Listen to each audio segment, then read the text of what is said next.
Julius walked into his classroom with his blue backpack bouncing gently against his back. The room felt warm and welcoming, with sunlight shining through the big windows and colorful drawings covering the walls. He took his seat beside his friends, Leo, Amina, and Matteo, and placed his backpack neatly under his desk. Julius always loved school days like this, especially when Miss Clara stood at the front of the room with her calm smile and kind eyes. Miss Clara adjusted her round glasses and said, "Good morning, everyone." "Good morning, Miss Clara," the class replied together. Miss Clara reached into her bag and pulled out a bright red apple, holding it up high. "I have a question for you," she said gently. "Have you ever wondered where your food really comes from?"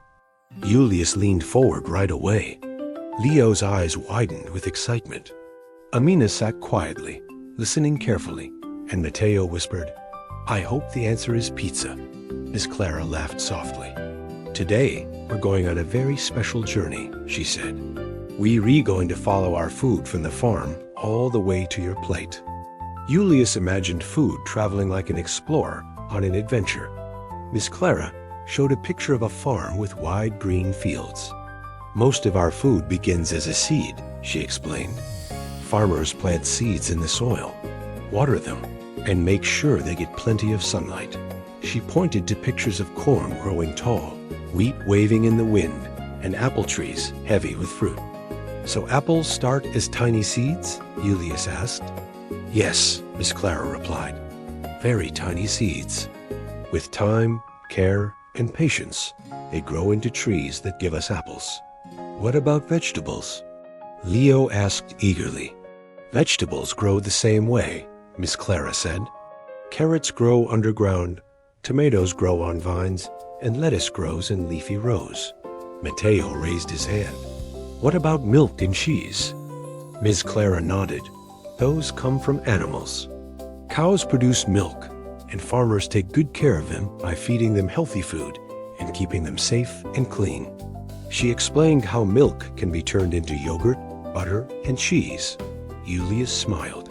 "So farmers do a lot of work," he said. "They do," Miss Clara agreed. "They help feed people all over the world." Next, Miss Clara showed pictures of factories and kitchens.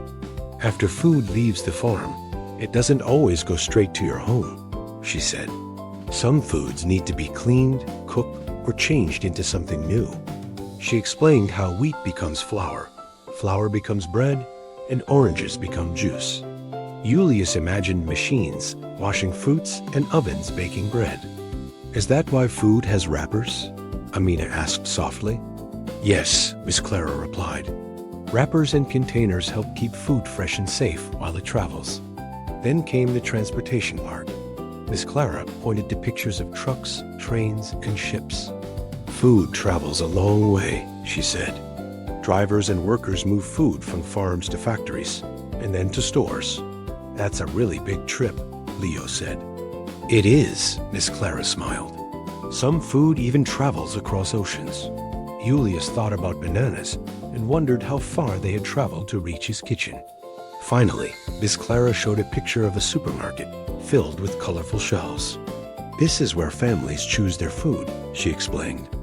"Workers make sure food stays cool, clean, and organized," Matteo grinned. "That's my favorite stop." Miss Clara laughed. "Mine too." Julius raised his hand. "What happens if people don't eat all the food?" Miss Clara's voice grew gentle. "Sometimes food gets wasted.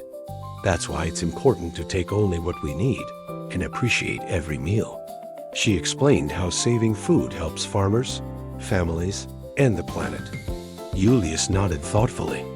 As the lesson ended, Miss Clara said, "Every bite of food has a story. Farmers, drivers, cooks, and store workers all help bring it to you."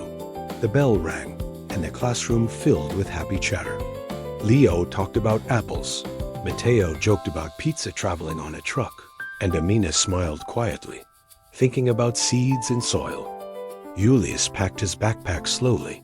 As he walked out of the classroom, he felt proud and curious.